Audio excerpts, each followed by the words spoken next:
খুব শীঘ্রই পরম পিয়ার পরিবারে আসতে চলেছে নতুন সদস্য। পিয়া চক্রবর্তী 5 মাসের অন্তঃসত্ত্বা। শনিবার দিন ভ্যালেন্টাইন্স ডে পরের দিনই সুখবর জানিয়েছেন পরম পত্নী। একটি জনপ্রিয় সংবাদ মাধ্যমে প্রথম প্রতিক্রিয়া জানালেন পরমব্রত চ্যাটার্জি। তিনি বলেন, দেখো, আমি তো আমার বাবা মায়ের একমাত্র সন্তান। কি বলবো, সন্তান, পরিবার এগুলোতে বিশ্বাস করি। আমি একটু দেরি করে বিয়ে করেছি, কিন্তু সবসময় চেয়েছি যে সেটেল ডাউন করার পর আমাদেরও সন্তান হোক, পরিবারটা বাড়ুক। বলাই বাহুল্য, ভীষণ Cine ভীষণ Gossip। আনন্দের খবর আমাদের কাছে, পিয়ার কাছে, আমার কাছেও প্রচন্ড আনন্দের খবর।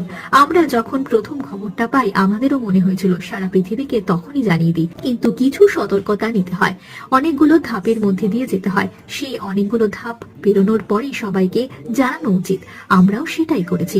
ব্যাপারটা এতটা আনন্দের, এই খবর বলতে বলতেও আমি ব্লাশ করছি।